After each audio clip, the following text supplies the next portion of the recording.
Week 8. We're just going to keep it rolling over here at the process. Let's do what we usually do. Let's talk Thursday night football, Bucks and Bills. After that, we'll go over hits and misses, do a little bit of housekeeping, and then the usual suspects. Talk about would you rather get my pick on this or that, do a little reload, give you the DFS good, see if we can keep the party going there. And that's what we got on tap. Let's go. All right, I want to jump right into it, guys, because we've been on to something here, been hot the last couple of weeks. Let's keep the fire going. Just jump right into what we have been doing. First of all, for housekeeping, let's go over the hits and the misses last week. I want to talk about the misses first. I want to talk about Sam Howell. I said he was very interesting, but I would pass, which I did, and I said he would be okay to pay down. If you saw, the Twitter post, like I'll post the double up winnings or whatever, any winnings really, I'll post there. And you would have saw that I did not use Sam Howell. I used exactly as we planned, Lamar Jackson. If you don't follow over there, you can just search for Tiger Bomb Sports Audio Entertainment, and then this will come up. The process will come up. You can find us over there that way. However, I said it was okay to use if you want to pay down. That was wrong. Said Jimmy G and Ritter. Jimmy G's out and Ritter couldn't be trusted. Ritter kind of proved that right with his mistakes. Said no to Walker, but the big thing was we said you could pay down with Howe. So that was incorrect.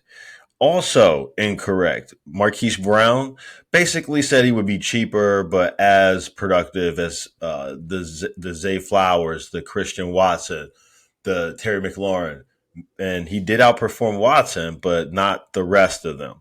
So there's that. London, I said he was in a downgraded matchup. I know he had the touchdown taken off the board, but I mean, closer than I expected. And really, Dobbs didn't do too much either. He didn't burn us. I mean, we got some production there, but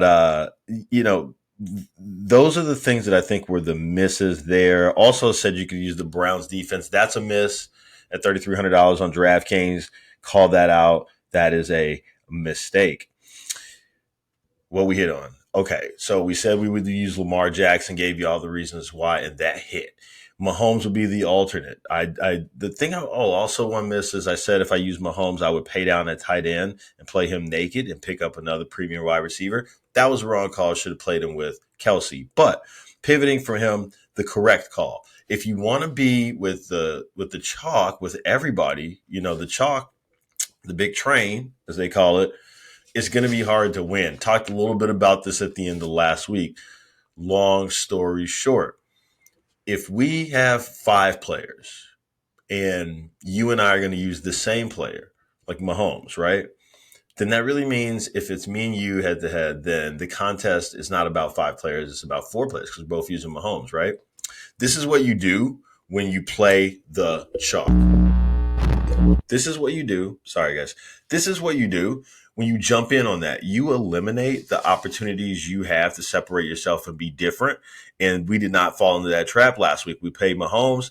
We played Jackson instead of Mahomes in the cash game lineup, and low ownership, less than 5% ownership. That's a huge win right there for a guy that comes back with multiple touchdowns, hits the tight end connection that we made there for multiple touchdowns. Talked about Mark Andrews at $5,700 and just said, boom, playing with Lamar. That was the right call. I hope we realize that was the better call than the Kelsey and Mahomes. Mahomes outscored Lamar, but you know what? Lamar and Andrews is cheaper than Kelsey and Mahomes. So the return on investment was equal, if not greater. And we had cash left to spend in other ways in the lineup. So just a masterful week in terms of giving you guys free, good information that you literally could have just plug and played into any cash game 50-50 lineup and brought back some cash back to the house. What else did we get correct? Diggs, use him in the lineup. Said I would take my chances on J.C. Jackson. He saved us with a touchdown late. Cup was very expensive. Allen without, Herbert really looking on lately didn't seem like the right move to make at that price, and didn't want to invest in Devontae Adams with no Jimmy G. So all that was right. getting so much production from a couple of spots means we didn't get burned by the Marquise Brown, right, and the Dobbs. They did exactly what they needed to do. They didn't blank us. We got some points out of that. So Diggs, Dobbs, and Brown was effective when put alongside Lamar Jackson and Mark Andrews. Now, for the defense, we did use the Chiefs, and that was perfect. That worked out just perfectly, got us some points there. But the crushers were, number one, Ford at running back. So I said, we were going to pay down with Ford and Dillon and Foreman in the flex, right? So let's talk about that. So Dillon was the lead back for all intents and purposes versus Denver, and that worked out just the way we said game script wise, with them easing Jones back in if he played at all. Gave a very compelling case about playing Dillon if Jones doesn't play or if he does play, and that held up. Ford, on the other hand, was a decent play. We didn't get blanked. We got some points off of it because he got going right away, but he also got hurt, so we lost out on that. Obviously, would have been a much bigger day. You say, why don't you play Ford and Hunt? That's a play that you make if you know that Watson is going to be out. Watson burns us by trying to play, so we couldn't really adjust for that. It's an option this week. We'll talk about that later on. But for last week, we just had Ford, and it paid off enough. But Donta Foreman was the big crusher. So $4,800, massive return on investment for a low owned, and he was actually fairly high owned. But everybody else that hit for us was not, even Ford. So the opportunity, to pair him alongside those other guys separates us now in a huge way. So this worked out to be a very nice Sunday in DraftKings. I mean, it was a nice Sunday all around for me. I can't remember, y'all, any one time where I ever won everything in the week, except for FFPC. Obviously, you guys know in the Pro League, you're just collecting points up until the playoffs. But man, I could have did better actually in that league. So it's okay. So we won't say everything. So I could have scored more points in that league for sure. But we don't want to rest on our laurels. We want to just understand that the information basis is correct. So we're going to keep going with that. I'm not doing any special. Okay. Anything special. I'm watching the games intently and I'm rewatching it during the week if I get confused about something. And when we go through those game scripts, I'm literally telling you guys exactly the flow of the game as I think it. And so a lot of my picks are being based off that. So you guys can pilfer that information for picks that you think make sense, because in the reload segment, we always talk about guys that don't play in DFS, maybe for cash reasons or whatever, but it's your world, Squirrel. Go get after it any way y'all want to do it. That's why that segment is there, so you can hear everybody, everything, and play it how you want to play it. Playa. All right. As far as the rest of housekeeping goes, guys, there's no bye week teams this week. We're about to get at it in the middle of the NFL football season for the first time ever, long time since, I don't know, ever, but point in mentioning that to you all is this: if it's not working this week, you need to think about it in terms of what your team is doing points wise. Like if you've been skating, let's say you're 5-2, but you got like bottom amount of points in the league, right? You're getting lucky. You're not getting a lot of points scored on you. Look, if you can't score this week, you got to think about what to do, and that's everybody. That is everybody. Now, I know there's injuries, and so if you got guys like Cooper and stuff like that, then obviously those players are affected. But if we got guys that are supposed to be rock solid part of your team and they're in the go scenario this week, meaning healthy, probable, like, matchup wise or not, we're getting to that pivotal point in the year where you got to know you can lean on somebody, right? Like that song says, lean on me. So you got to think about it if you don't put points up this week is my point. And another thing to consider, I mentioned this 2 weeks ago, but I hate to be, keep ringing the bad news bell, but you got to hear it, right? Might as well hear it from friends. Twice as many losses as wins. You need to trade. You can't be in that lifestyle. Do you know what I mean when I say in that lifestyle? What I mean is you through 7 weeks, let's say you are 2-5. You got twice as many losses and more as you do wins. You can't be in that lifestyle. If you are 4-3, you good? You good. We're just playing fantasy football. But again, twice as many losses as wins. You need to go trade, not hit the wire. It's not there, baby. The wire is only going to save your butt in maybe one or two positions at most on a weekly lineup if you catch it 2 weeks ahead of time, like we talked about. But if you want to turn the thing around, you need to trade. Lastly, let's use our housekeeping to talk about Bucks and Bills Monday, or I'm sorry, Thursday night football. It's Thursday. I watched it tonight. It's Thursday. How did I mess that up?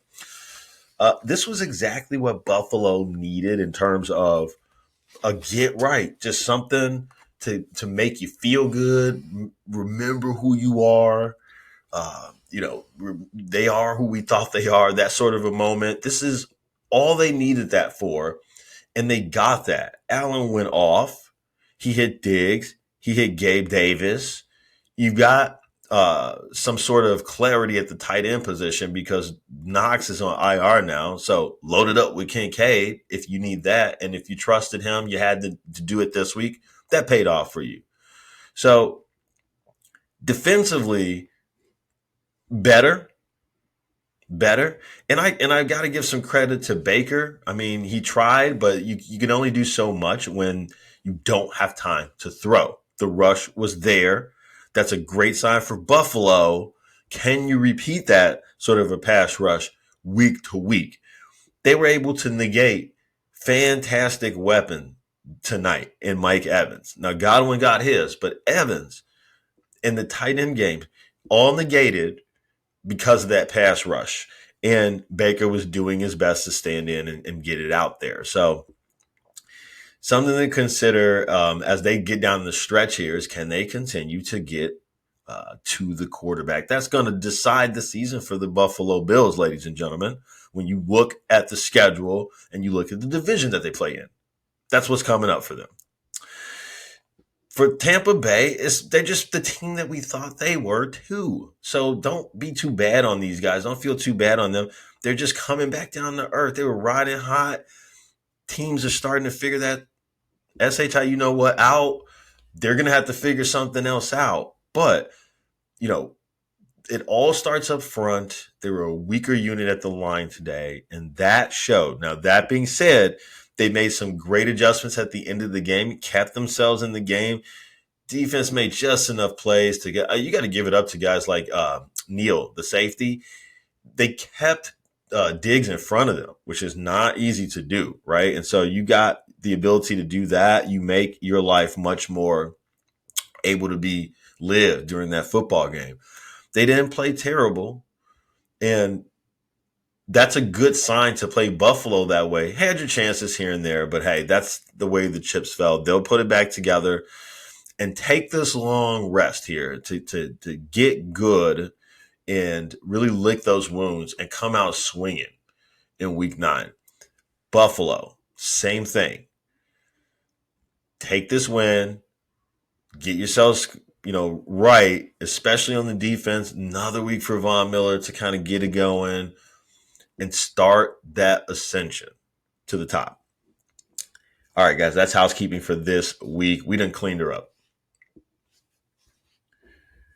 which essentially means we are moving on to Would You Rather. Sorry for the long pause there. Okay, so first Would You Rather conundrum this week is Darrell Henderson or Brandon Ayuk. Who is asking these questions? Some of these are some junior people. I would say no to Darrell Henderson because he's not on the roster anymore. Things change that quickly in the Rams. So let's talk about who would I use.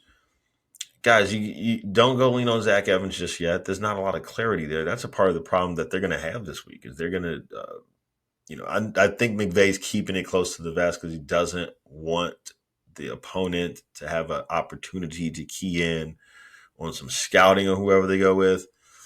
But regardless of whoever it is, that person or Brandon Ayuk is the question this week.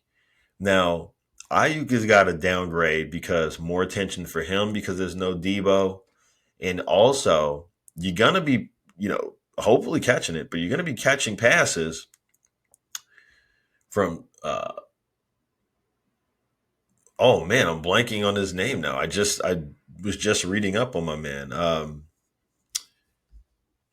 Anyways, Brock Purdy in concussion protocol. And so that means for the 49ers, you're not going to have his services, right? So without the 49ers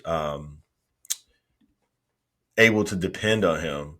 Sorry, guys, I'm trying to look it up right now. It's going to bother me. I'm looking at so many names today that I forgot. And here it is.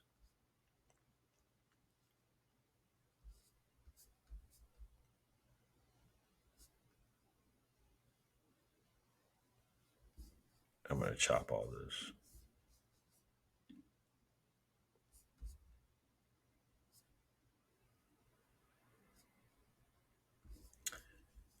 Sam Darnold will be back there instead. Not a guy we want to trust getting our passes from. And it's been some years since he's had the job. A lot of reasons to stay away. So I'm going to say in this very weird ask, let's assume that it's Zach Evans and let's go with that person over Ayuk just because they don't have bodies for the Rams, right? And so they're going to have to use what they have. So that's okay. Next up, would I rather play Brandon Cooks this week, Dallas, or would we rather play Rachaad White for Tampa Bay? So obviously the Thursday game already just happened. White was, about what you would expect. I think, this is not something where I needed the night to tell me this. It's going to be Cooks. I know we're a little down on Dallas right now, but we'll talk later on about that game script, and I'll make it apparent why you should play Cooks this week, and maybe even over some other wide receivers. I'm not gonna say Lamb in seasonal, but in DFS, I'll probably play Cooks over Lamb this week. Okay, Adam Thielen or Chuba Hubbard this week. Tougher matchup for Thielen. He is the target though, so I'll have to give it to him by just a little bit because Chuba Hubbard is going to cede touches back to Miles Sanders this week. So mixed backfield. Again, I know it's not a great opportunity, like a great matchup for Thielen, but he gets the looks. Okay, DeAndre Hopkins or Darrell Henderson. Not Hopkins for the same reason that we can't go with Ayuk. The quarterback play. Tannehill doesn't look like he's going to play. Tennessee talking about using multiple quarterbacks to replace him. That's never a good thing. So, we want to lean into that defensively and actually think about Atlanta as we'll talk about later on. But as far as this conundrum goes, there's no way you can go with the other person. And look who it is. Oh, it's Darrell Henderson. So we'll sub in Zach Evans, right? Remember, sub in whichever guy we hear it is. But I would take that person over Hopkins this week as well in that matchup. Okay. Would I rather play Romeo Doubs or Jalen Warren this week? This is an easier one. I'll go with Doubs. He's in a great spot. He, got a few numbers last week just because he gets the targets and the looks. Somewhere along the line, we got confused that Christian Watson was the number one undisputed wide receiver Green Bay. He is one of the number ones out there, but the type of routes that they run are different. They're complementary. And so he's the home run guy. But when you're looking to move the chains and kind of play more possession football, that is going to be Dobbs. He's a bigger target, right? Watson's faster. He's the jet burner. Dobbs is the bigger guy. He can, hit him across the middle. He can take those hits from some of those guys back there. Dobbs is in a good place with Green Bay this week going up against Minnesota. All right, Logan Thomas or Brandon Cooks. So I would take Cooks again in this one. I know, Philly and Washington. Washington plays Philly well. Logan Thomas, there's just not a lot of production there from week to week. I would go against him almost. And I think Cooks is starting to find his rhythm in the offense more. I'm not just saying that because of recent touchdowns, but the continuity is there. The targets are there. So Cooks, Darren Waller this week, Giants, or Rachaad White. I probably would have gone with White. I mean, Waller's playing the Jets. Yeah, he could have some production there, but again, we don't know what's happened in that quarterback. I probably would have went with White, Deonta Foreman or Zay Flowers. I wouldn't play Foreman this week because Rashawn Johnson is coming back, and I really do think it's his job over Foreman's. So they want to see what they have with him. They know what they have with Foreman. Foreman mix of decent and luck last week. So it's not that he's that great of a runner, right? But it was opportunity, right? So that doesn't mean that they're going to roll him and that's their guy and we're rolling to the playoffs with this. It's not that, right? Roshan Johnson's going to get the looks this week. They need to see what they have there. He's going to be cleared out of concussion protocol. It's very rare that an NFL player has to take 2 weeks anyway for a concussion. I know in real life that seems about right, but in the NFL, just a week. And he sat out 2 weeks. So he should be playing, and he'll get the touches. So I would fade Foreman. So it would be Roshan Johnson, who is be the better pick. Now, Zay Flowers, I think he's in a good spot this week. So if, even if I wanted to think about Roshan Johnson over Zay Flowers, I would still do Roshan just because the touches, the looks. I think he's going to get those attempts on the ground. Zay Flowers will get the targets, but I do think Roshan Johnson gets more rushing attempts than Zay Flowers does passing targets this week. All right, would you rather play DK Metcalf or James Cook? Oh, Cook, man, he played tonight too. I think you got to play DK Metcalf, even though it's been disappointing. I know as a Metcalf owner, just keep playing him. He's too big. He's too strong. Like, why? He's too fat. Like, why don't you guys just throw it to him all the time? I would do it. I know there's problems with him staying on the field, but in a scenario this Sunday, there's an opportunity for him again I know it's a tough matchup, but if Lockett gets the attention and you get him in some one-on-one scenarios, like you just got to get him the ball, okay? Cook looks so good in his flashes. I know there wasn't a ton of production there, but typically I'm telling you to go away from the Buffalo running game. That's not new. If you've been listening, when have I ever preached Buffalo? Even when we pay down for running backs, we joke about this, but Josh Allen is the running back there. So can't see myself have told you that. It would be Metcalf. All right, Terry McLaurin this week, Washington going up against Philly, or Dalton Kincaid tonight, Buffalo. I would have actually gone with Terry McLaurin either way. Better game for Kincaid, but again, his place in the pecking order is a bit lower than Terry McLaurin's is in Washington. Washington is not afraid to throw the football against Philly, for better or worse. I think for worse this time around, but that remains to be seen. Either way, Terry McLaurin. Okay, Amari Cooper or Damian Pierce. Even if Watson was playing, let's consider that. No, and I would still say Pierce. Pierce is in a great spot this week, actually. And Calvin Ridley or Rashad White. Ridley is in a better spot, although I think Christian Kirk is going to get the production. I'd still have gone with Ridley. All right, I realize that has a lot of Thursday stuff in it. I've got to think about that the next time we do the podcast on a Thursday, of just taking the 12 biggest conundrums from fantasypros.com over the week. And usually on Thursday, it has to do with Thursday Night Football. So we'll figure something else out there. But that is Would You Rather for this week. Already covered Thursday, so let's hop into it. Sunday morning, afternoon for those not on the West Coast.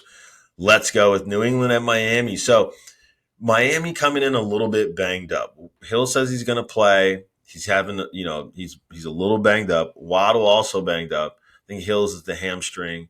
Not a lot of concern for me. If he's going to play, then I'm sure he's fine. Okay, I don't think they would risk his health by letting him play if he wasn't suitable to play. So I'm not worried about that. He should be okay. But I think for DFS, just paying that much doesn't make sense for a guy that is injured. And the reason why I want to mention that is because watching the last couple of Dolphins games, he's come off the field. He's ended the game early. They blow out, so he doesn't have to play anymore. It's just not adding up to an end-to-end game. And then we've seen him, deal with this injury now. So I want to stay away. Now, seasonal, play it, feel fine. Don't even think twice about it. Waddle, do the same thing for seasonal, but for DFS, he had the back spasms last week. Of course, he was able to finish the game, which is great. But Again, for DFS, I'm not sure that I want to. I think there's better options to pay for, especially his production not having been what it was last year. So Tyreek Hill getting more production this year than what he was getting last year. So just, give and take, give and take. So in terms of this game, like Miami, okay, love Miami, and it looks like all systems are going to be go for them, even if those guys are a little bit banged up. That's fine. So you got to elevate Tua. I know the matchup isn't great. And the first time that they played, I don't think I recommended, the Miami offense on DraftKings because of the familiarity from Belichick. I'm going to stay away. I'm just going to say in seasonal, you're fine. There's other things we can do in DFS. But, feel fine if you've got Tua, Tyreek, any of these guys. Most are banged up. Saw that coming. He can't stay healthy. So most are banged up. The running game is going to be pivotal. I think that he is going to play. Whoever starts in Miami is in line for a pretty good game, I believe, and it should be Mostert. I would play him if he plays. I know it's questionable, but just play him if he is playing. That's a good play. On the other side for New England, Ramon Stevenson seems to be turning it on. I know Elliott is lurking and stealing touchdowns, but Stevenson's production is starting to tick up, and I think Belichick understands he's going to have to run it to kind of, slow Miami down. They're not going to slow them down so much as thinking of other ways to do it, and eating that clock is one way. So I can see them running. So we like Ramon Stevenson. And Kendrick Bourne, who we talked about a little bit last week, that was nice to see that production come through, use them in seasonal. He's in a better spot this week. I like him as a receiver above all else as well. So I'll take that. I know you've got Hunter Henry. There's some interest there in seasonal, but I stand away in DFS. So again, for New England, Hunter Henry, Kendrick Bourne, Ramon Stevenson, but in reverse order. Stevenson, Bourne, Henry, Fade Jones. They will lose this game. Miami will win. The Miami defense, I think, has a chance to show up and be a nice player here. So if you want to get on that, that's cool. But Miami should play their style of football, and injury or not, it'll be enough. They'll have enough to win. New England won't be able to keep up. Reload. Battle of the New York teams, Jets at Giants. So the Giants, the thing about the Giants is I think that they're going to take some sacks. They're going to take some sacks on Sunday, I should say. So the Jets defense looks like they're in a good spot. I don't necessarily like Garrett Wilson as much as I have in weeks past, just because he's much more of a guy that's going to do well against the zone, right? Giants going to try to play a little bit more man, and so I think that doesn't bode quite as well for him.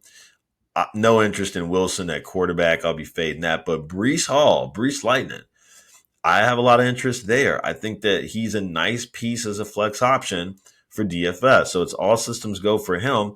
Giants are not the best team. They're not the worst team in stopping the run, but they're not the best now. Come on now.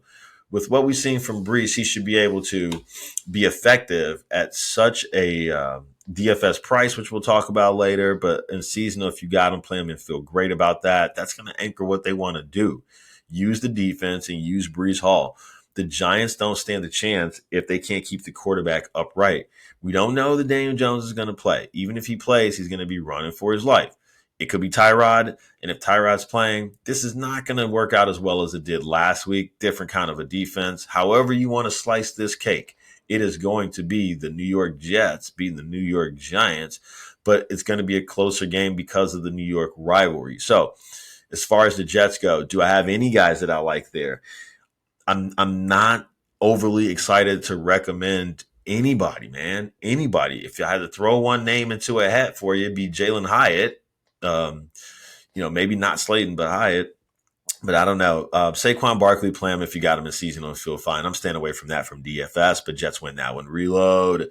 Jacksonville at Pittsburgh. Okay, so for Pittsburgh, the thing is the offensive line is atrocious. I also have reservation about their ability to keep Josh Allen away from Mr. Kenny Pickett. So I just feel like he's going to be running for his life as well. That's going to shorten up the ADOT. So I like the receivers, though. I think that the Jacksonville defense is not super imposing to where he can't get the ball to them. And I just don't think that much of the Pittsburgh offense, but I still think he can get the ball to these guys. These guys being, your George Pickens, right?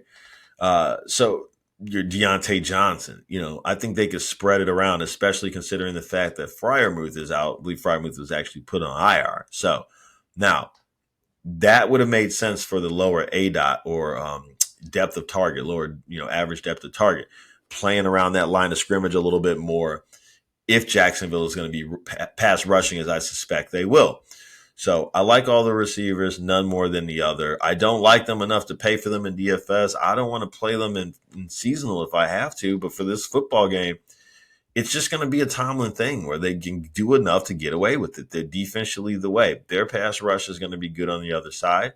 Um, Lawrence is going to have to get rid of it, but for them, I like the fact that Etienne is in store for, I think, a decent day, and that's going to be an equalizer for Jacksonville. That's going to ease up the defense. They can't pin their ears and come at you every time. They're going to have to revert to some cover 3 and deal with it.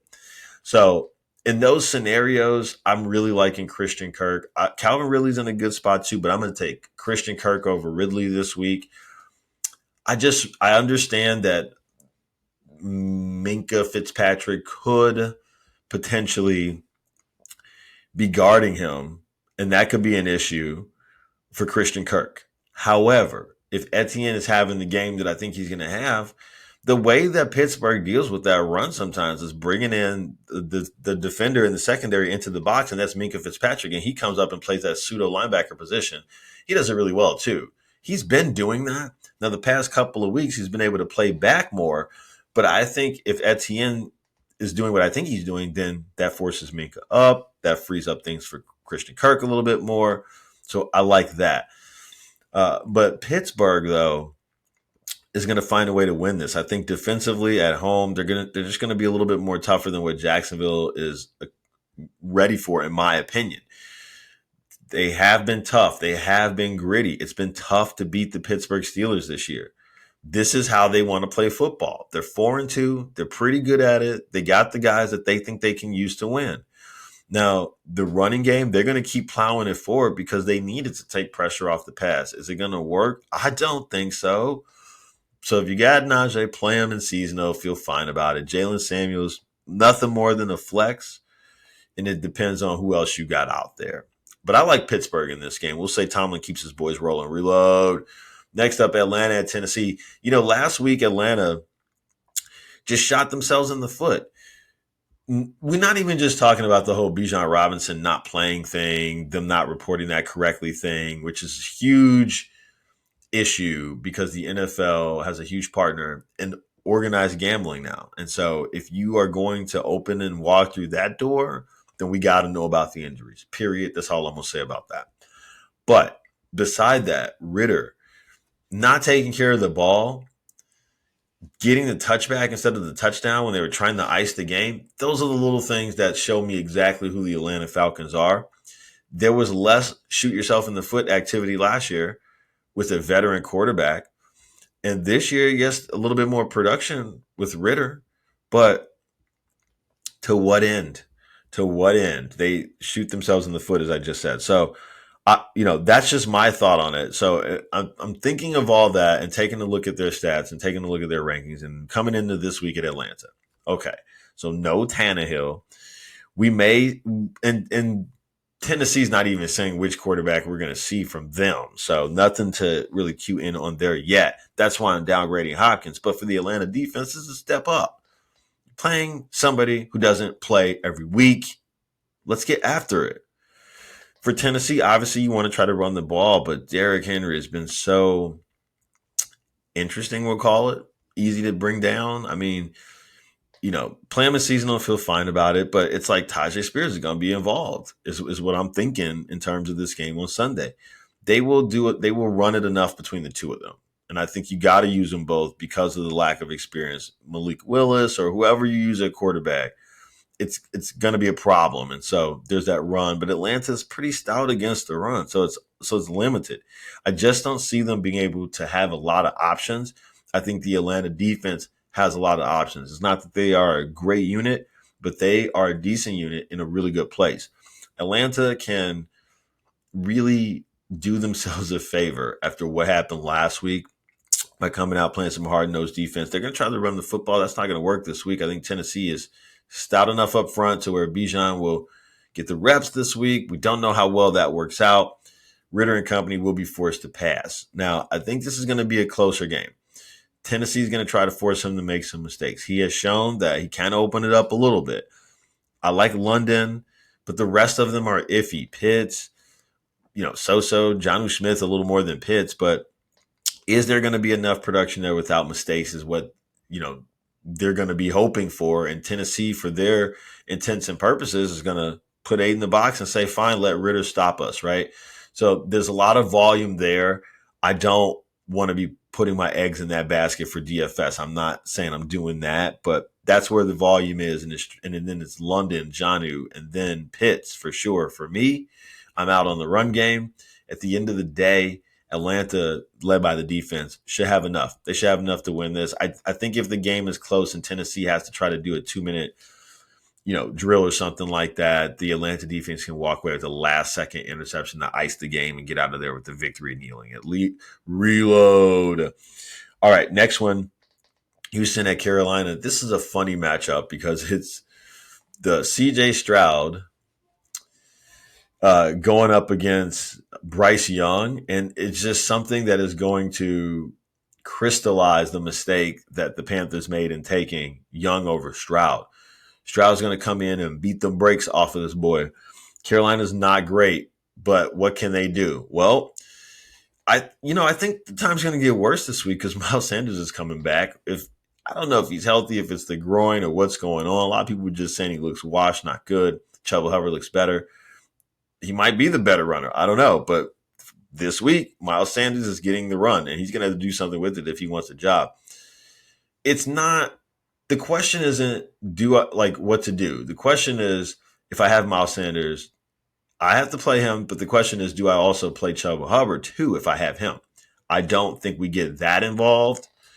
But in seasonal, I got to play him. If you don't have Sanders and you have Chuba Hubbard and you got running back problems, you could do that too if you want. I think he's going to be more productive, even though he'll get more limited touches. And I mean by Hubbard. Now, the only tight end, the only receiver you could trust for Carolina has got to be the tight end. It's like Bryce Young. I think the pressure can get to him. We can see him make mistakes. Houston defense is in a really good spot. But the check down Charlie stuff, man, you got to go with it. You got to go with that. So I like the idea of a Hayden Hurst. And this is a guy that hasn't been overly productive, but he scored in every game at least. And he's got a couple of games of more than 3 games of multiple targets and receptions. So that's something to count for even in DFS, as we'll talk about later. But that's really all I like. That's very limited. As I said, the Houston defense, that is something that is in play for sure. And then Pierce running the football is an excellent play for DFS. That's an excellent play. He's an excellent price. We like all of that. As far as the receivers go, Robert Woods, so Bob Tree's not going to play, it doesn't look like. So, you want to bump up Nico Collins, Tank Dell. Don't run away. Don't get carried away with that stuff, guys, because the running game is in such a good place, and so is the defense. I just, there'll be some opportunities for the offense, but just don't get carried away. Carolina is not going to provide some sort of a, game script where they got to pass to keep up and all that stuff. It just ain't happening, y'all. It just ain't happening like that. Sorry. But Houston's going to go in and win this game on the road, led by their defense and their quarterback. Stroud gets it turned back right this week. I don't think he throws a pick in this one. Reload. All right, Rams going to Dallas. Let's talk about it. So Dallas, the ADOT for the Dallas Cowboys, average depth of target for Dak Prescott, has been much lower this year than it was last year or traditionally what it's been for his career. They talked about over the offseason of cutting down on the picks, right? So you're thinking playing smarter, going through the progressions, knowing the playbook, adjusting the plays a little bit more. They bring in the new coordinator, all this, right? That's not what happened. All they've been doing is throwing it closer to the line of scrimmage. Dak seems paralyzed by taking the opportunity deep with the sticks. So that's what that offense looks like. That hampers a lot of the upside of the offense right now. Now, if you are playing the Rams, then you're playing Aaron Donald. And so you're going to need to get the ball out quickly. I think he's going to be more than happy to get the ball out quickly. This is the problem with Lamb. This is why he's not having a fantastic year, is because his average depth of route run is too far for what Dak Prescott wants to do. That's why you're seeing more success with like a Gallup, and that's why you're seeing Ferguson, a tight end, continue to remain talked about and in the picture. So in terms of what do I like for Dallas, the running back situation. So Tony Pollard, fine. I'm staying away from Dottle. But as far as, wide receivers go, maybe Gallup if you need him in seasonal. I don't think I need any of that in DFS. I'm very worried about the pass rush in these Dallas Cowboys. On the Rams side of things, it's going to be an interesting day for them too. Dallas defense have weathered some of these injuries, and they're dealing with this bend don't break mentality, and the Rams are going to force that, right? They do play a lot of man defense. I think for Kupp, the zone is better. I like this matchup. I don't think it's a good matchup for them, for the Rams, but I like it for Dallas. So I want to downgrade Kupp. I want to downgrade Nakua. But the thing about the Rams is you got Tutu Atwell as well. And so for Dallas, you cannot hold everybody, right? Now, here's the issue, though. The Rams don't really have a live body at running back. And so that complicates the scenario because you need those runs, right? You need to have the run game to complement the pass, or else they're just going to play the pass all game. If they can play the pass all game, they're just going to pin their ears back. And you don't want Dallas to do that.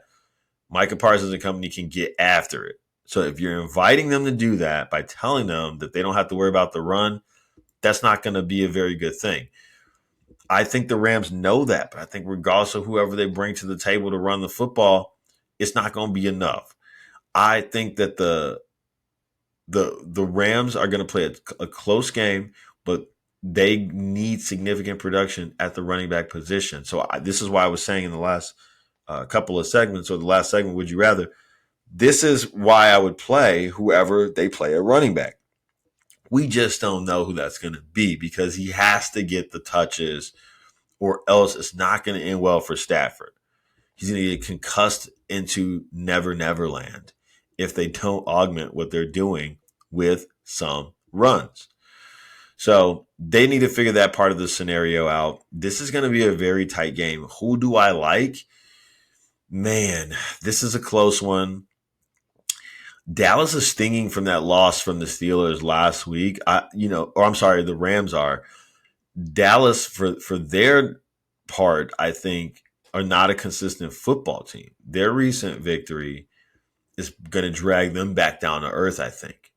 These two teams are meeting in the middle a little bit. The Rams will get enough from their running game, regardless of who it is, that the passing game will be okay.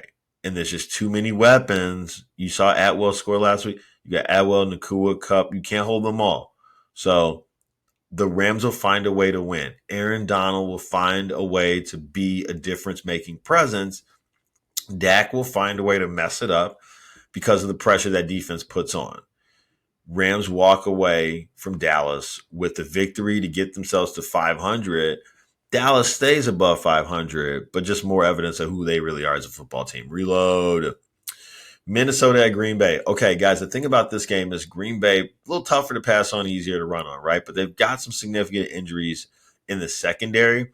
Guys banged up, maybe not play. We need to figure out how all that plays out for sure before we make some definitive statements there. But as it stands, it looks like better, seas, warmer seas for Minnesota passing offense. And so when you look at apps like DraftKings and stuff like that, it's like they got the rankings and it's like, oh, opponent is tough. And it's like, it's got it in the red numbers, fifth best, whatever, right? But that's going to scare a lot of people off. They won't look into those injuries. It's a much friendlier environment for Cousins than anticipated, earlier in the week or last week. So he's in a good spot. Addison is in a good spot too. With these guys getting injured in the wide receiver core, I think you start to see a little bit more Brown too. I know KJ Osborne is out there, but Brandon Powell, sorry, not Brown, Brandon Powell is the other guy that I think gets involved. So keep your eye on him if you need somebody, but you shouldn't need a flyer like that in a week where we don't have any bye weeks, as we said. But the Minnesota passing game, I think, is, in a decent place, but it's going to be all about the run. It's going to be all about the run because the way to beat the Green Bay defense, right, is like run the football. So if I'm Green Bay and I think that's it, then maybe I play man defense and stuff the box, right? Now you can't do that because of the personnel issues that you're having. I think these guys missing in the secondary for Green Bay is going to play better for Minnesota because let's say they do it. All right. So this is the game plan. We stick to it, right? So Minnesota comes out with Madison and company. Madison and company will okay. So if he starts to get production, if you bring these guys to the box, I don't think it's going to matter is what I'm getting at because of the injuries. And so I think that it is a scenario to where maybe the second up guys for the Green Bay secondary can do a better job at replacing the starters ahead of them in the secondary in the passing game. But as far as supporting the run game, I think Green Bay's up a creek without a paddle. So I still like Madison. That's the play there. Everything else will augment off of that. You're going to lean into what is the easiest way to win. You don't get style points in the NFL, ladies and gentlemen. So just because the door is open, the window opens with the pass game, so what? The front door is wide open with Madison in the run game. They're just going to go bolt through that thing. For Green Bay side, Jones obviously not right. So again, same thing with Dillon. I like him regardless of whether Jones plays or not, but he's getting healthier, hopefully, and he's got another week. But it's just so sketchy, right? So if you got Jones, you want to play him, that's fine. If you don't want to play him, I'm okay with that too. I can't really tell you to play him at this point. But Dillon, I'm playing him. I got to play him because he's the lead back at this point, and Jones is the accent back. So if you want to think about it like that, swap the scenarios.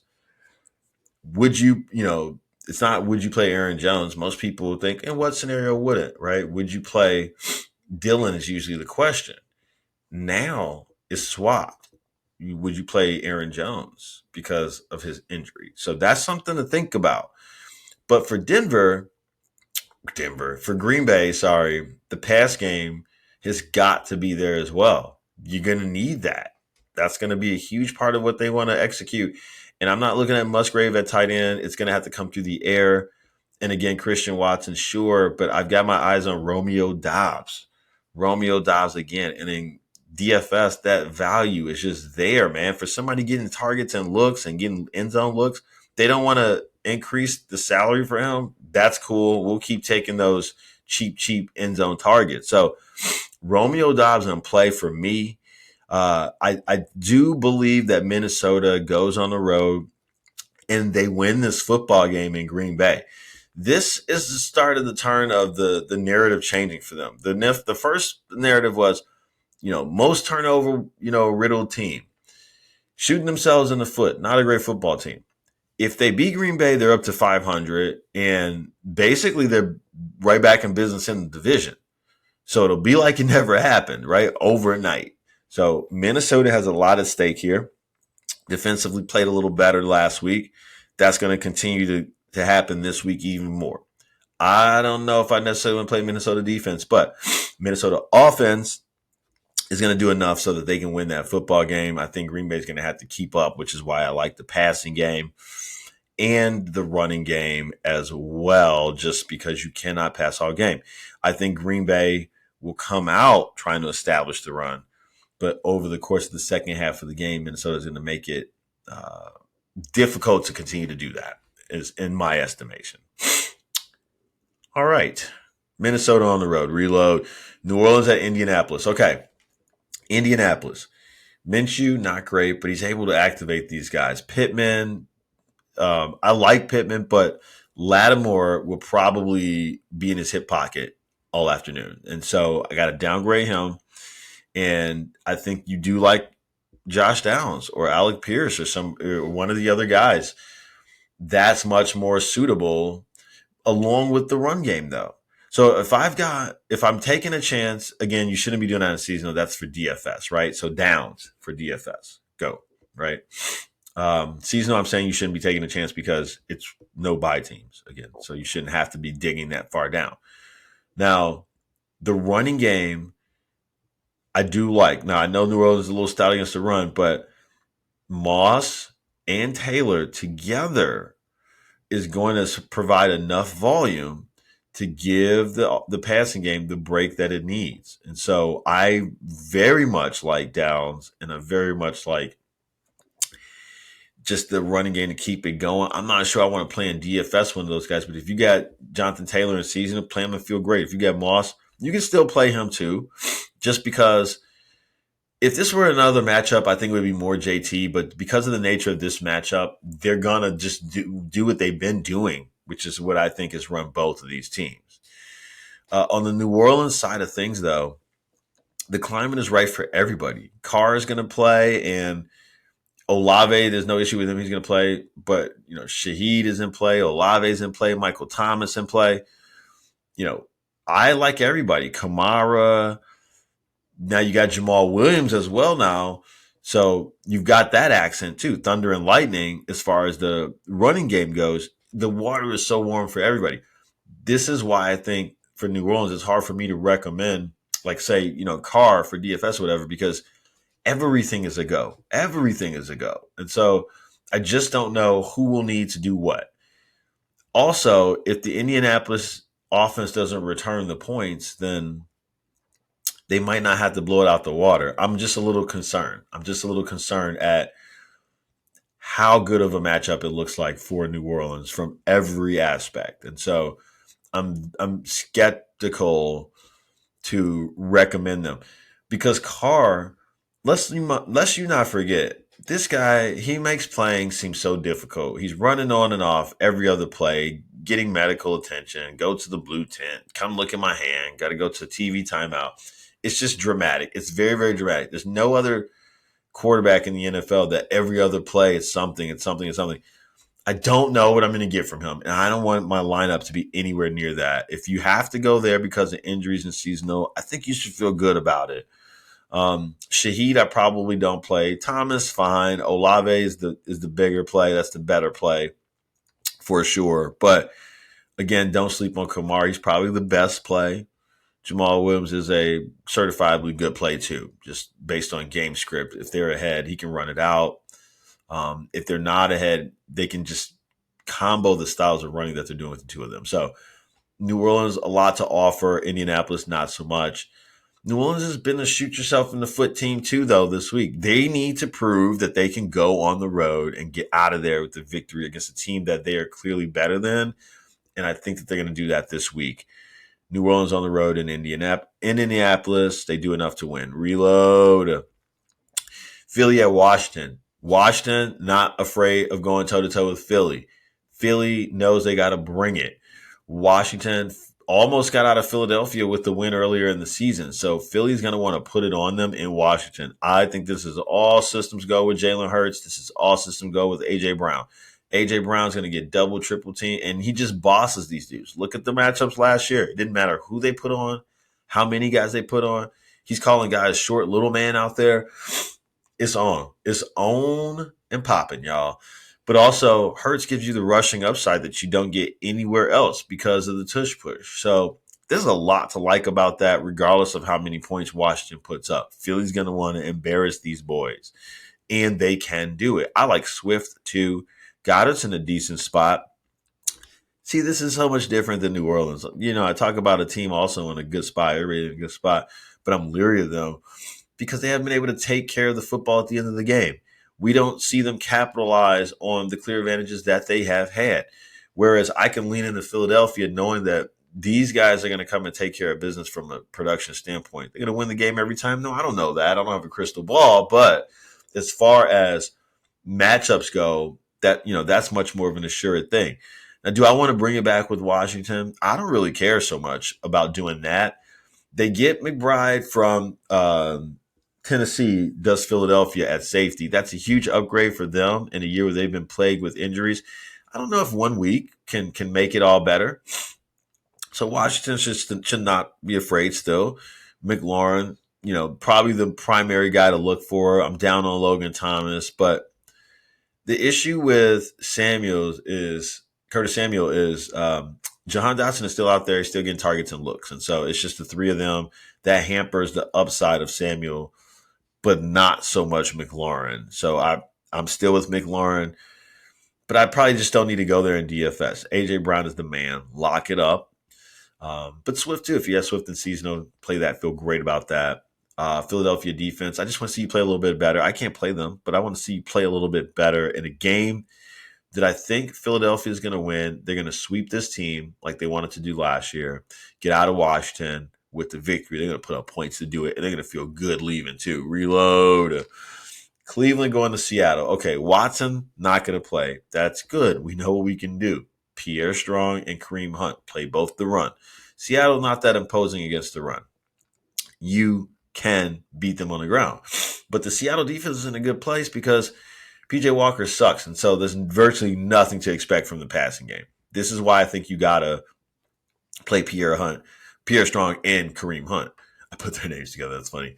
Hunt's going to be viable in the pass game. Strong is going to be out there running the football, period. So I like them both. Play them together, not one in this line and one in that line. Play them together. Cleveland still has a good defense. This is not a football game that they're prepared to go out to Seattle to lose. They have a tough defense. Their defense is better than Seattle's defense. So their defense knows without their quarterback, without their best running back Chubb, without their second best running back Ford, it's on us. They know that. It's on us. So the Cleveland defense, I think, is very interesting this week. That's a downgrade for Kenneth Walker. But if you got him in seasonal, play him and feel fine because his backup, Zach Charbonnet, is not, I don't think he's going to play again. So you can play Walker. Charbonnet might play. That makes it a little bit murkier because he'll take a few touches here and there. But it's not a great matchup. In seasonal, just play Walker if you got him and feel okay about it. But it's not something in DFS we want to go run home to. DK Metcalf, not a great matchup. Same thing for Lockett on the other side. Of the two of them, you got to say Metcalf because of the physicality. But the ability to get the football to him just has not been there for Geno. They've had a bit of luck on their side, and their defense has showed up at times where you don't think that they're going to.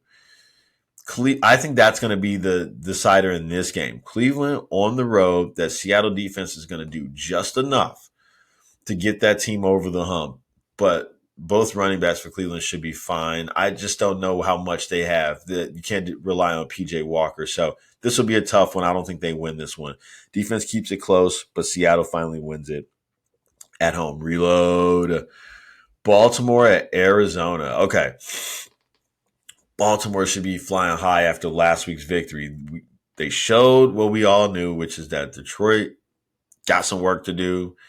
The record is not reflective of the team that you are, and I don't mean that to disappoint, but it's just true. You guys got some work to do. Baltimore is tough. They face tough opponents.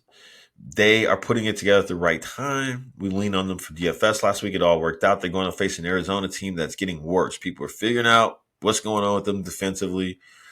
We like Baltimore. We like Lamar Young. You got the rushing Lamar Jackson. You got the rushing upside with him, which is fine.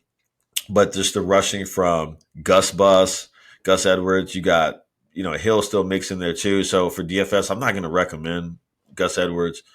For season long, if you got to play Hill, if you got to play Gus Edwards, that's fine. But they're eating into each other. It's mostly Gus now, but a couple of weeks ago, you could have just said it was Hill, right? And so there's not a lot of security there. Play it if you need to. But remember, we want to mostly get invested in scenarios where we know about the runs, right? So who's going to get these runs? Who's going to get these attempts? So murky waters there. And Baltimore's still going to win that football game off the heels of their defense, which is coming together at the right time. They got some junkyard dogs. Now, also, Arizona plays tight end a little bit better. Okay, so I'm gonna downgrade Mark Andrews this week, but I'm gonna upgrade Zay Flowers, who he just loves to throw to as well. So he's got two guys that he trusts now in terms of Lamar. Zay Flowers is the week for him. Love it. Want to use it in DFS because he's going to get the targets. It'll be easier to get the ball to him than it will be for Andrews this week. And we've seen Lamar go to Flowers consistently with the magnitude of trust. So in on that, in on the defense for the Arizona side. Doesn't matter if it's going to be DeMarcado or if it's going to be Keontae Ingram. It's going to be tough. But for seasonal, if you need to fill a gap, I still think that Ingram over DeMarcado just a little bit. I know everybody's thinking the other way, but best case scenario, just play them both because you don't know. Because Arizona's going to have to run the football a little bit to take the pressure off Dobbs in the passing game. So they have to. They have to. I just don't know how well that's going to go. So if you need it for seasonal, maybe you could play them both. DFS, there will be a lineup where I will play them both. One's going to be in the flex. The reason why I'm doing that is because I have some outside interest in Christian McCaffrey, basically. So, but as far as this football game goes, Baltimore's going to win handily. Reload. Kansas City at Denver just did it a couple of weeks ago. Denver should have learned a few lessons here or there, but it's still going to be Kelsey's world. Mahomes, okay. Not going to be on fire like last game. And I do like Pacheco. It's going to be Pacheco. The more run this game. Denver cannot stop the run. Kansas City, I think, can get up and then run the football a little more. This is going to be a different type of game than they played a couple of weeks ago. This type is when Kansas City's defense, which has added a few pieces subsequently, plays better. I think they can get turnovers here. They can help create a short field. Mahomes and company can get off to a nice start. Kelsey's in a smash spot, a very good spot. He's also very expensive on DFS, but he's in a smash spot. Is Mr. Kelsey, and those are the guys that I like. Kelsey, I like Mahomes the least of all of them, ironically, but obviously still like him a lot. But Pacheco, Kelsey, anybody else? Not really. I have interest in Gray, the other tight end, just because Denver is that bad at tight end. We've seen Gray catch, at least a pass in every game. 3 games he's had multiple passes. So at $2,800, not going to kill you. Can help you if he's standing around catching that touchdown, though. So that's how you win those GPP tournaments, basically, plays like that. So have some interest there, but on the Denver side, not much, man. You could play Javonte Williams if you want to. That's fine. But, Sutton, you're guessing, Judy, you're guessing. I mean, there's just not a lot to like there. The Kansas City defense will be the difference maker for this football game. Denver just won last week. I know they're going to be in their fields, but I don't think there's a way that they beat Kansas City this week and get to 3-5. I think Kansas City rolls them, pushes Denver back to 2-6. It's kind of who they are, right? They'll be right back to the drawing board, but they'll be happy to be done with Kansas City for the year. Reload. All right, Cincinnati going to San Fran. And like I said, no Brock Purdy.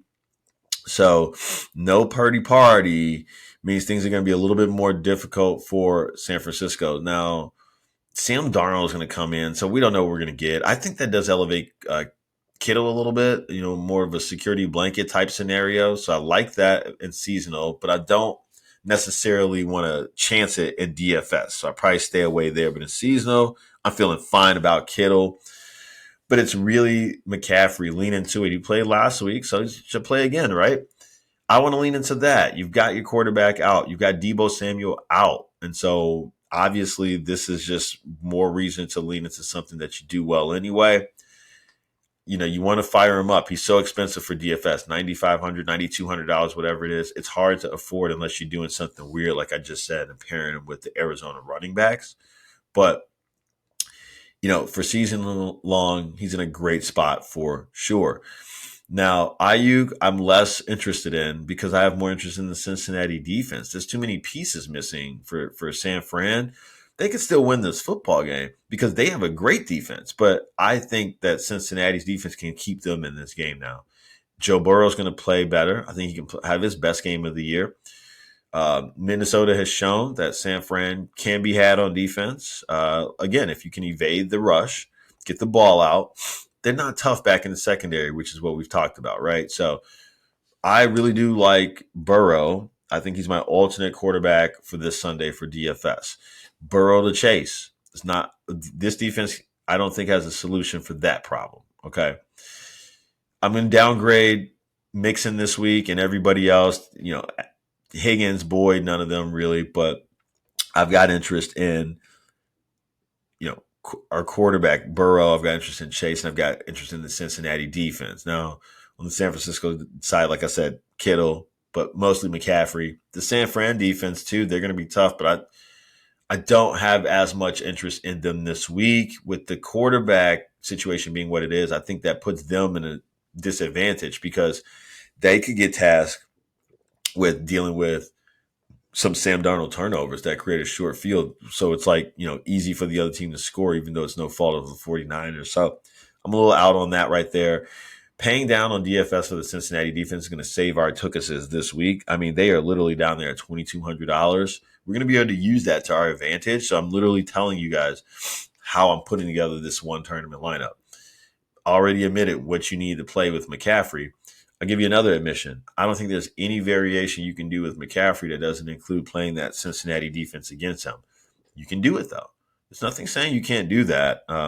In one format last week, I had the San Fran defense, and I also had Cousins, and I also had Hawkinson. It worked out just fine. So this is not your dad's fantasy football, right? We could still win that way. But Cincinnati on the road, I think San Francisco, they've lost 2 in a row.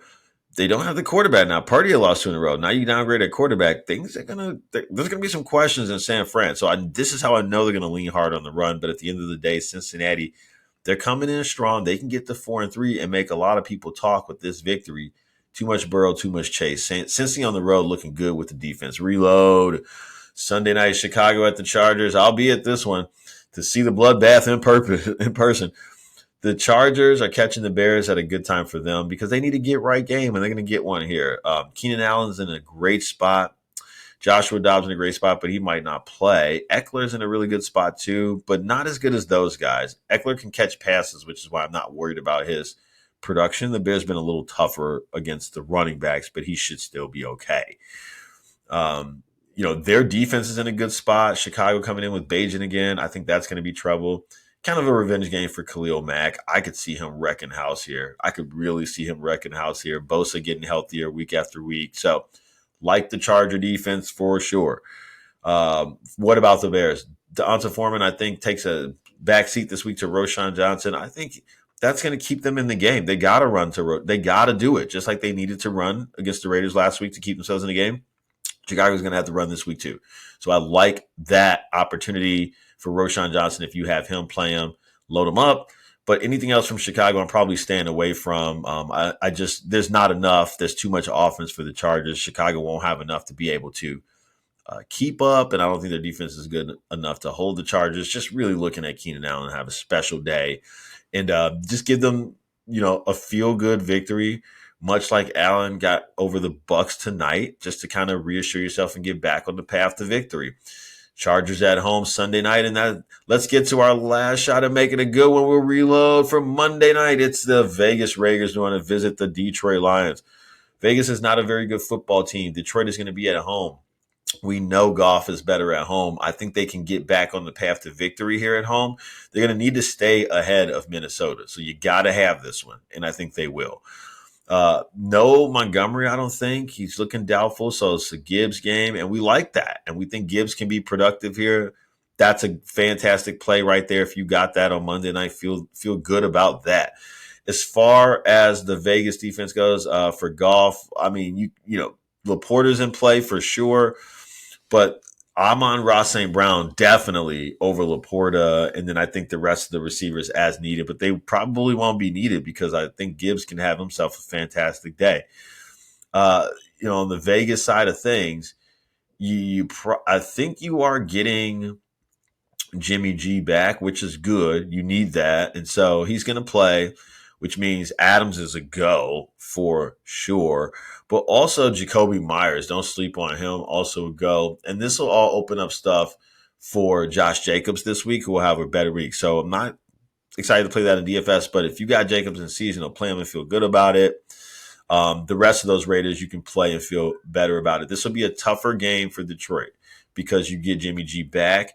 I think, Detroit Vegas can go in there and they can make it a tough contest. I'm gonna give it to Detroit because they're at home and they do play better at home by a mile, by a long stretch. But Vegas ain't gonna make this one easy. It's gonna be to the fourth quarter till this was decided.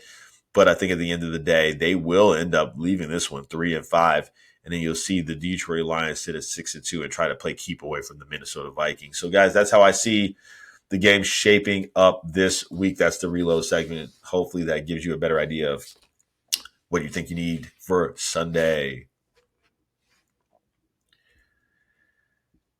And DFS, finally, guys. Let's get after it.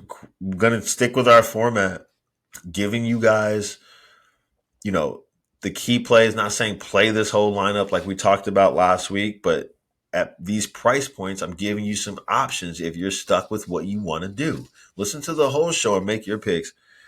And then you put these in there when you don't know, when you don't have a pick, when you're unsure, or when you want to be sure, when you need some upside in the tournament, or when you need some security in the cash game.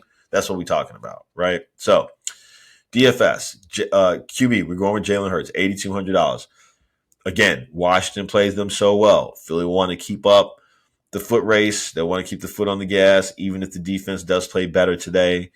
But who knows? So anyways, no better QB rushing touchdown upside than with Jalen Hurts, lock and loaded. Mahomes will get popular. He'll be very popular going against Denver. We'll get a piece of that at running back with Pacheco. They should be running clock, should be Kansas City. And the defense is much better than that first time around, too. So, again, I think our script holds true versus what we saw before. It doesn't need to be Mahomes for this one. There's going to be a lot of other ways they can win. And we've seen Mahomes' number be down statistically from where he is, versus other years. Maybe not last week, but early years.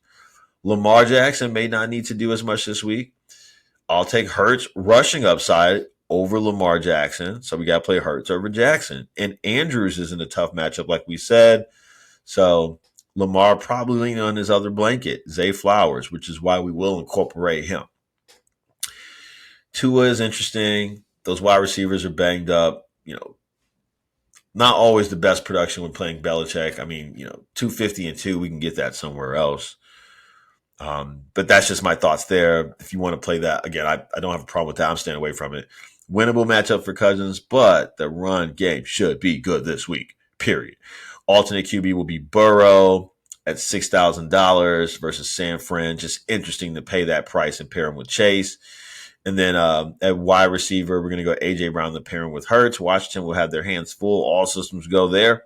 Hill's banged up. Can't do it at 9,500. I just can't do that.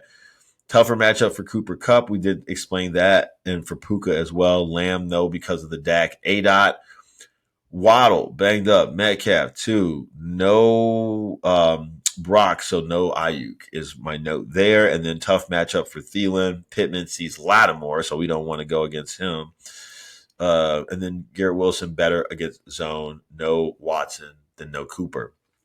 Just my thoughts of how I get to this. I want you guys to understand, not just me giving you the play, you go use it. I'm not harboring the information. I'm trying to tell you the information too.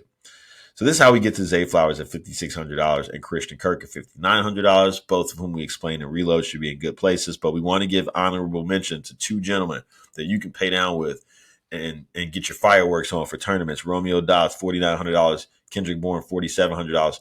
So you better believe I'll be doing that. So in terms of how my plays look, I'm sticking to this group of guys like Hurts, Brown, these running backs, the defense, and I'm going to mix and match those wide receivers. But that's the interesting thing you guys noticed this week. We've been paying up for wideouts, paying down for running backs. Well, I've given you some cheaper wide receivers this week that you want to pay down for. And then at running back, Pacheco at $6,100. I just want exposure to that Kansas City game, but I do think it's the defense and the running. So we like him at $6,100. I don't think he'll be highly owned, and we can get great production there. Pierre Strong at $4,300. I want to pay down for him because Hunt is banged up. They used Strong last week, enough so that Hunt was banged up. I know he's still questionable, but I just think with no Watson and with PJ Walker, you can play both. You can support them both. So at $4,300, that's doing us a lot to save salary. We can be aggressive in other places now. But I want to give honorable mention to Hunt at $5,200. We're going to use him in tournaments, the two of them together. And I also want to mention just paying down for those Cardinal running backs. I'm not suggesting you go crazy with that, but I'm going to make one lineup where I do it so that I could pair them with McCaffrey. I might pair Hunt and Strong with McCaffrey. So, guys, listen to what I'm telling you over and over again. I'm making like 6 or 7 lineups this week. Last week, I made just one, like I told you guys. And that was it. The one, I did an alternate, say I did the alternate, but I didn't. It was just the one. I told you guys I only want to play one quarterback last week, and I was sticking to that, and we won with that. This week, we want to have multiple lineups that are just small variations of the same group of people. So I've said it out loud, and I've given you the variations. Tight end, no better play than Kelsey at $8,400. That's too expensive for me this week because of the other things I want to play. So I got to pay down. 2 interesting options in my book. Okay. Number 1, Hayden Hurst, explained in reload. The looks and the targets and the touches are there. The ADOT is there. Bryce Young looking for a blanket type, relationship near the line of scrimmage. I think playing Houston supports that. So $2,900, he doesn't need to do a lot to pay off for us. I can take that risk for sure, even in cash games. But if you want Gray, that's fine too. The backup tight end for Kansas City. Again, could see him standing around for a touchdown. He's not going to run up and down the field. All production runs through Kelsey, but Denver's bad at the tight end. Kansas City has 2 tight end sets, man. This is sometimes when you ever see that touchdown on TV and you're like, oh man, I had Kelsey and Gray, but Kelsey was out there. 2 tight end sets. They're very bad at covering the tight end. So I have a lot of interest in paying down with him as well, just so I can afford everything else, and that still gets you a part of that Mahomes magic, right? And so there's nothing wrong with that. But in the flex, we want to go with Breece Hall. I think he'll get overlooked. $5,900. That's a fantastic price to pay. And so we want to take advantage of that for a guy that's got home run potential in a matchup that is not that difficult. I do think that just going to have to lean on the run game if they want to come away from this one with a victory in a tough matchup. And defense, the Falcons at $2,900. Can't pass that up against Tennessee without, a serviceable quarterback for all I know. The Chiefs are interesting at $3,900 for sure if you want to pay up. Seattle at $3,400. I have some interest. Maybe a lineup there. But Bengals at $2,200 also will use them to fit in McCaffrey. Those small variations will be going with the Hurts, the Brown, the Hall, the Pacheco, or rather the Strong. So Strong, Atlanta defense, Hall, Brown, Hurts. That's most of the lineups right there. But I've given you guys all the variations, so I feel very good about being true to what I'm going to do on Sunday with the only other quarterback being Burrow, just because I told you guys I would. But that's what I got for you. Sorry we ran over a little bit longer, but we got all the games, so we had to do it. Guys, enjoy, have fun. Good luck on Sunday. You know what we'll do. Come right back here next week, talk about how we did and get ready for Week 9. Peace.